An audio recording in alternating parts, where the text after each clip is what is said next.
On a le plaisir d'accueillir le docteur Catherine Eckert de l'hôpital Saint-Antoine pour nous parler d'un procédé révolutionnaire dans le traitement des Clostridium difficile, la transplantation fécale. Bonjour à tous. Tout d'abord, je voulais remercier les organisateurs de m'avoir invité à participer à cette journée pour venir vous parler des infections à Clostridium difficile et plus particulièrement de la transplantation fécale.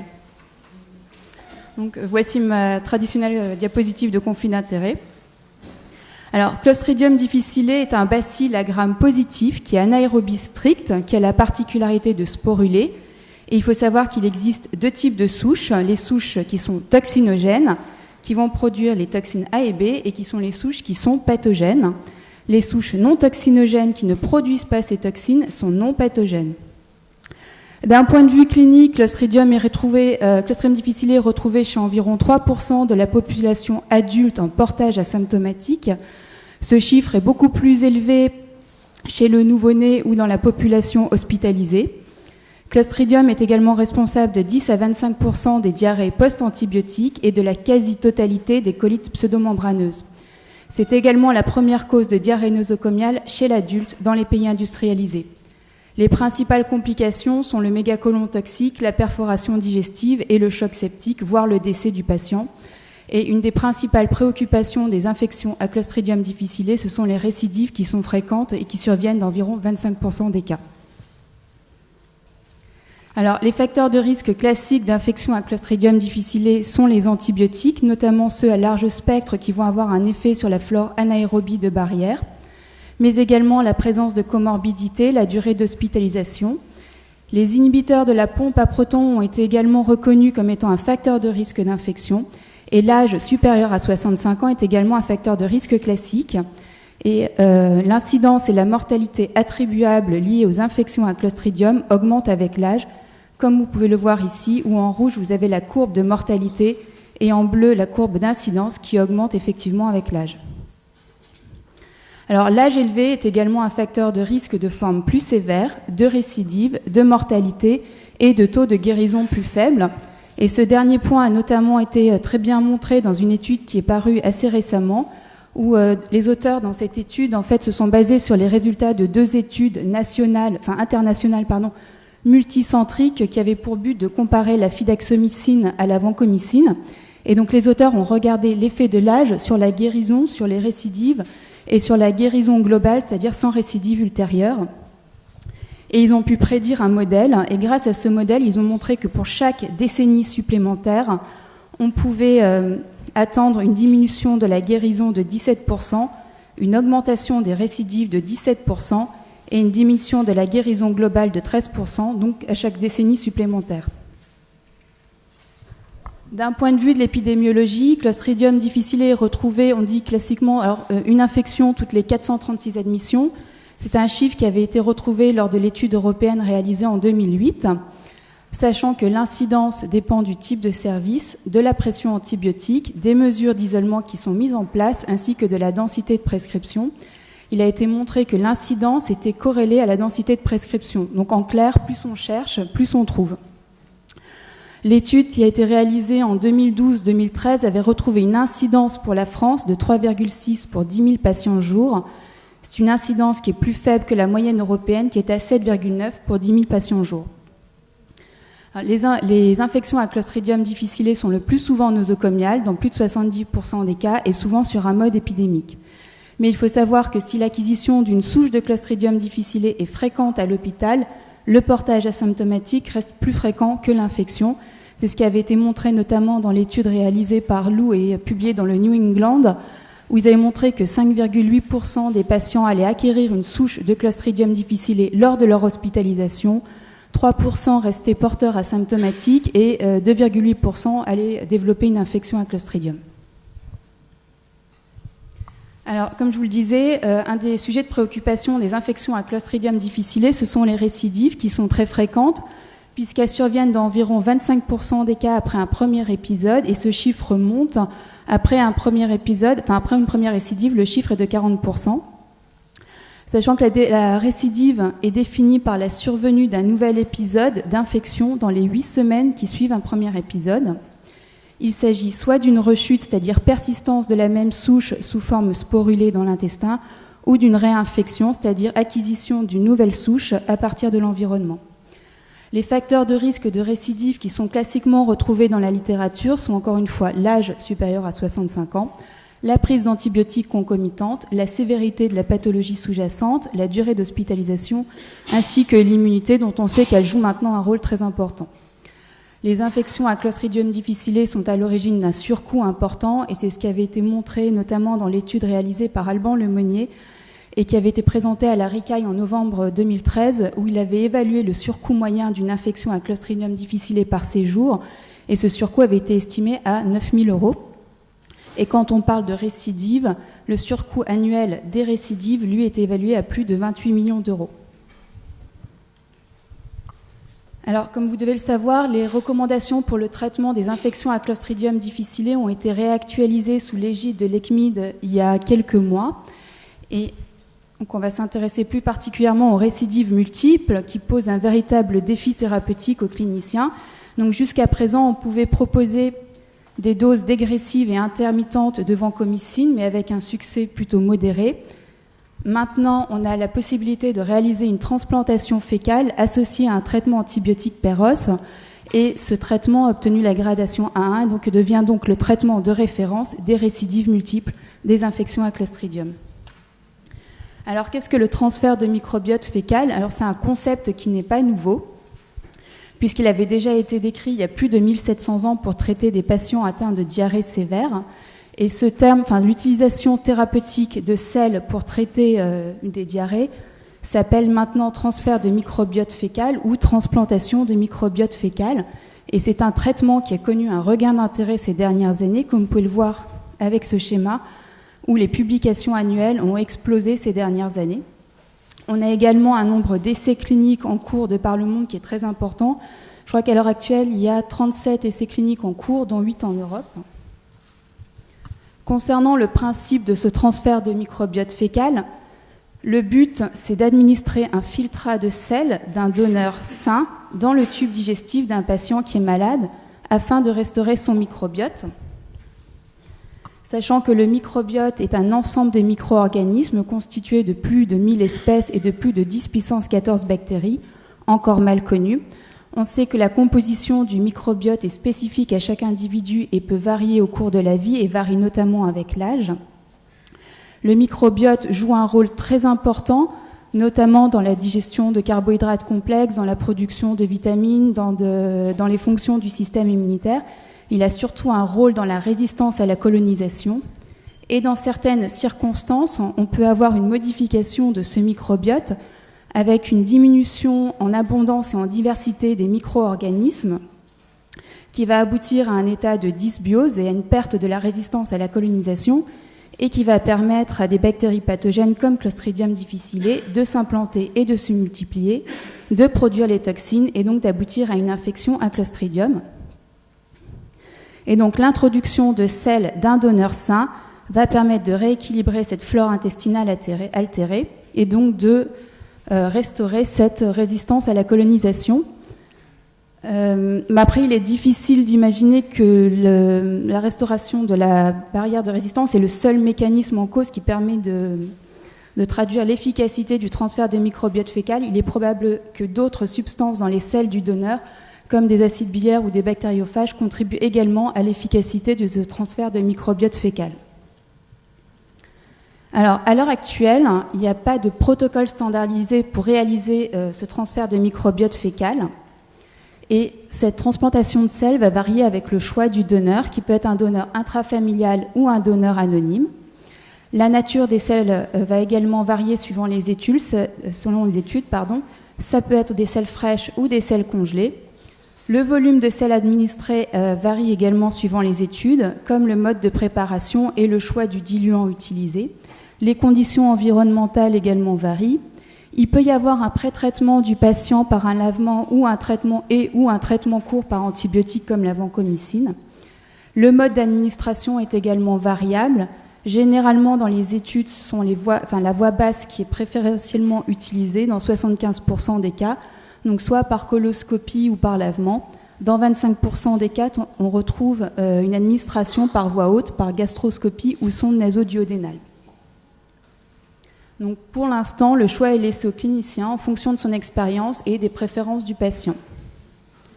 Alors, il y a quelques semaines, il y a des recommandations qui ont été émises par l'ANSM en mars 2014. Ce sont surtout des recommandations qui visent à minimiser le risque pour le patient et qui vont, elles ont pour but d'avoir un questionnaire standardisé pour le donneur. Ce sont également des recommandations concernant les agents infectieux à rechercher dans les selles du donneur. Il y a des recommandations également sur les délais à respecter et sur la traçabilité des selles. Il faut savoir également que le transfert de microbiote fécal est maintenant considéré comme un médicament et est donc sous la responsabilité d'un pharmacien. Alors, en termes d'efficacité de ce transfert de microbiote fécal, il y a une revue de la littérature qui est parue il y a quelques années, qui avait recensé 27 publications avec 317 patients qui avaient été traités par ce transfert de microbiote fécal, et ils ont rapporté un succès thérapeutique de 92%, avec une efficacité qui variait avec la voie d'administration utilisée, le volume de sels administrés, le fait qu'il y ait un pré-traitement ou non par vancomycine, le nombre d'administrations nécessaires avant d'aboutir à la guérison et l'origine du donneur. Mais je voulais surtout vous présenter cette étude qui est le premier essai randomisé qui avait été pratiqué chez des patients qui souffraient de récidive. Donc il y avait 3 groupes. Un premier groupe de patients qui a reçu de la vancomycine Perros à forte dose. Un deuxième groupe de patients qui a reçu de la vancomycine à forte dose suivi d'un lavement. Et un troisième groupe qui a reçu de la vancomycine Perros suivi d'un lavement, puis d'une transplantation de microbiote fécal qui a été administré par voie nasodiodénale. Il faut savoir qu'il y avait quand même quelques critères d'exclusion, notamment les patients sous antibiotiques, ceux qui étaient admis en soins intensifs et les patients immunodéprimés. C'est une étude qui a été stoppée de façon précoce, puisqu'il y a une analyse intermédiaire qui a montré que sur les 16 patients qui avaient reçu un transfert de microbiote fécal, 15 avaient guéri après 1 ou 2 administrations d'une transplantation de selles, ce qui était significativement supérieur aux patients qui avaient reçu un traitement par vancomycine, où le taux de guérison était de 30,8%, et ce qui était également significativement supérieur aux patients qui avaient reçu la vancomycine suivi d'un lavement, où le taux de guérison était de 23%. Donc, dans cette étude, il y avait effectivement une supériorité significative du transfert de microbiote fécal par rapport aux 2 autres bras de l'étude. Je vais finir avec les risques liés à ce transfert de microbiote fécal. Pour l'instant, c'est une pratique qui est considérée comme avec peu de risques. Il y a peu d'effets secondaires qui sont rapportés dans la littérature. Ils sont plutôt de type ballonnement, constipation ou crampe abdominale. Dans une série où il y avait 77 patients qui avaient été traités par ce transfert de microbiote fécal, 4 patients avaient développé une maladie auto-immune sans qu'une relation formelle ne puisse être démontrée avec cette transplantation. Il y a très récemment, la semaine dernière, il y a un papier qui est sorti dans CID où il y avait un patient qui souffrait d'une forme sévère d'infection à Clostridium difficile avec choc et pseudomembrane, traité par transfert de microbiote fécal et qui est décédé avec dilatation massive du côlon. On ne peut pas négliger non plus le risque de perforation ni la transmission d'agents infectieux, et notamment par exemple aussi les BLSE qui peuvent avoir un impact sur un traitement ultérieur pour le patient. Et il ne faut pas non plus oublier les risques à long terme qui sont encore mal connus. On manque encore de recul, mais le fait de transférer une selle d'un patient donneur à un patient malade, on peut également transférer une dysbiose avec des conséquences à long terme, sachant qu'un lien entre microbiote et santé est maintenant clairement établi. Voilà. Donc pour conclure, je dirais que le transfert de microbiote fécal est une pratique qui semble très efficace, qui fait maintenant partie des recommandations pour le traitement des récidives multiples associées à un antibiotique. Il faut savoir que les patients sont plutôt réceptifs et qu'ils sont même demandeurs. Malheureusement, à l'heure actuelle, il n'y a pas encore de protocole qui soit standardisé, mais des groupes de travail sont en train de se monter pour essayer d'harmoniser et de standardiser cette pratique. Pour l'instant, il n'y a pas de recommandation au traitement des formes sévères d'infection à Clostridium difficile, même si quelques cas cliniques ont déjà été recensés dans la littérature. Enfin, quelques cas, pardon. Il peut y avoir un intérêt également dans d'autres indications, donc hors infection à Clostridium difficile. mais qui reste encore du domaine expérimental, notamment dans les maladies inflammatoires chroniques de l'intestin, mais aussi dans le diabète, l'autisme ou ce type de pathologie pour lequel on sait qu'il y a un lien entre le microbiote et la pathologie. Et que peut-être l'avenir va passer par l'utilisation de gélules qui contiennent des suspensions de sel, comme cela avait été présenté à l'ID Week en 2013, ou des bactéries sélectionnées, voire des sels lyophilisés. Voilà, je vous remercie pour votre attention.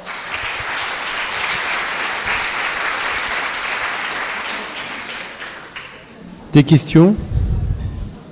Si la forme gélule est choisie pour l'administration, est-ce que ce sont des formes sporulées qui seront utilisées pour la réimplantation ? Non, ça sera de toute façon, ce sera des bactéries sélection. Enfin, ça dépend ce qu'on utilise pour le. Soit c'est des suspensions de sel, mais des sels d'un donneur. Donc de toute façon, on ne parle pas de forme sporulée ou pas. Ça va être des sels du donneur sain et donc un microbiote normal entre guillemets. Est-ce que vous pouvez nous parler un peu des associations prébiotiques, probiotiques? Est-ce qu'ils ont été comparés avec ce type de préparat? Alors, pour l'instant, sur les probiotiques, il n'y a pas de comparaison avec ces transplantations de sel. Pour les probiotiques, pour l'instant, il n'y a pas de recommandation à l'utilisation dans le traitement des infections à Clostridium difficile. Dans votre pratique, là, les patients les plus âgés, ils avaient quel âge ? Alors là, les patients peuvent être très âgés. Alors, j'ai plus en tête quelle étude c'était, mais l'âge des patients allait de 24 à 95 ans avec une moyenne d'âge à 72 ans. Ça, c'était une des dernières études. Donc ça peut être effectivement chez des patients très âgés. Et sur le portage asymptomatique, là, vous avez donné le chiffre de 3%, mais en long séjour, ça monte jusqu'à 8%. Oui, c'est très variable suivant les études. Même dans certaines anciennes études, on retrouve un portage jusqu'à 50%. Donc c'est très très variable. Effectivement, le portage peut être fréquent et après, ça devient effectivement compliqué de savoir s'il s'agit vraiment d'une infection ou pas, parce que c'est une population qui a souvent de la diarrhée pour une autre raison, parce qu'il y a des laxatifs, parce qu'il y a une prise d'antibiotiques ou une infection à norovirus ou autre. Et dans les autres indications, alors, il y a il y a la maladie de Crohn, l'anorexie mentale, non? Ou il y a des choses comme ça ? Ça reste totalement expérimental pour l'instant, mais les autres pathologies inflammatoires du tube digestif peuvent être effectivement une bonne cible. Mais après, il y a aussi toutes les pathologies où il y a un lien avec le microbiote qui a été démontré, et ça peut être des pathologies aussi variées que l'autisme, que le diabète, ou même, je crois que c'était Parkinson, ou voilà. Il y a potentiellement des indications futures, cette transplantation de sel. Pour l'instant, il n'y a que pour Clostridium difficile où il y a des recommandations. Et globalement, vous, dans votre centre, vous en avez fait combien à peu près ? Alors, j'ai pas de chiffre exact. Je sais qu'il y en a quelques-unes qui ont été faites à l'hôpital Saint-Antoine, mais c'est en train de se monter un petit peu partout. Ce que je disais tout à l'heure, à Lille, ils en font pas mal. Je crois qu'à l'hôpital Beaujon, ils en font de temps en temps. Et là, on a eu plusieurs fois des appels de différents hôpitaux parisiens qui sont en train d'essayer de mettre ça en place. Et juste, comment on recrute les donneurs ? Pardon. Voilà, alors les donneurs, en fait, ça c'est les recommandations de la NSM avec, en fait, il y a un questionnaire qui est de même type que pour les dons du sang.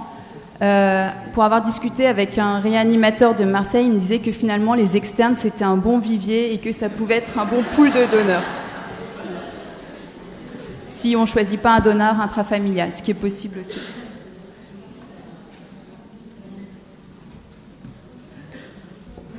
En tout cas, il faut voir, je ne sais pas si dans vos pratiques, vous avez eu des patients qui sont multirécidivistes avec ces clostridiums, mais c'est vraiment... on n'a pas encore eu l'occasion de nous d'essayer, mais c'est vrai qu'on en a eu un ou deux qui ont décédé, mais c'est pour des patients qui sont en SSA, en SLD, voilà, ils sont hospitalisés 3-4 fois dans l'année, c'est des isolements à chaque fois, c'est douloureux. Après chaque crise de colique, il se complique. Et là, on a vraiment une efficacité qui est significative. Et étonnamment, les patients ont l'air d'être plutôt demandeurs. C'est parfois l'équipe soignante qui, elle, est plus réticente, mais les patients, à force de souffrir d'épisodes invalidants, sont plutôt très réceptifs. Et il y a eu des enquêtes qui prouvaient qu'effectivement, les patients, si on leur reproposait, diraient oui ou oui, effectivement. Effectivement. L'équipe de Lille avait dit, parce qu'ils travaillent avec des sujets plus jeunes, donc ceux qui sont plus jeunes et qui souffrent de ce problème, ils sont aux affûts de toutes les actualités thérapeutiques. Et donc, effectivement, il y a eu beaucoup de candidatures spontanées qui sont venues au CHU de Lille pour pouvoir bénéficier de ce traitement. Et donc, les patients, ils sont demandeurs, ils ont tellement marre de se retrouver hospitalisé 5-6 fois dans l'année au minimum. Est-ce qu'on aurait noté un impact entre les récidives plus fréquentes et la sensibilité du diagnostic? Depuis moins de 10 ans, le diagnostic se fait par PCR. Avant, on attendait une semaine, donc en gros, on ne traitait pas pendant une semaine, le temps d'avoir le résultat de la toxine. Maintenant, on a la toxine en 2 heures. Donc le patient, il a à peine eu le temps de faire une selle qu'il est déjà sous flagile, quoi. Ouais, mais en fait, ça a été clairement montré qu'on a observé une augmentation, en tout cas apparente, de l'incidence suite à une meilleure sensibilité des tests, puisque effectivement, avec ce type de test, la PCR, vous allez détecter effectivement beaucoup plus de patients qu'avec les anciens tests qui étaient moins sensibles. Maintenant, juste petite parenthèse, pour ces tests très sensibles comme la PCR, il peut y avoir aussi un surdiagnostic parce que vous pouvez détecter des patients qui sont des porteurs de souches toxinogènes, mais qui ont la diarrhée pour une autre raison. Donc pour l'instant, on n'a pas de solution miracle pour le diagnostic. Pour les formes peu sévères et modérées, on peut ne pas traiter par antibiotiques et réévaluer. Et on sait qu'il y a 15 à 20% des patients qui vont guérir spontanément sans avoir besoin d'un traitement antibiotique. Mais il faut les surveiller effectivement. Sauf quand même que, on en revient à la discussion, dans les critères de récidive et de fragilité, il y a l'âge, donc plus de 60-65 ans, et puis les comorbidités. Donc je ne sais pas si de ne pas traiter quand on a un diagnostic de colite à Clostridium chez un sujet de plus de 70 ans, il faut le traiter. Je pense à ce que vous dites, c'est peut-être pour des sujets plus jeunes. Mais nous, normalement, on a nos patients, ils ont les critères de fragilité. Donc après, le débat pour nos patients était plutôt est-ce que c'est flagile ou vancomycine en première intention. Mais vous ne traiterez pas un patient de 70-80 ans? Pas forcément? Moi, personnellement, non. Je ne suis pas clinicienne. Mais a priori, Saint-Antoine, non, pas forcément. Je crois que c'est quand même en première intention, c'est le métronidazole sur les formes modérées à PCR. Mais on traiterait un patient de plus de 70 ans qui présente un tableau de colite à Clostridium. En théorie, il y a des critères de... Tout dépend, effectivement, de la forme, de l'état de santé du patient. Je pense que ça se discute au cas par cas.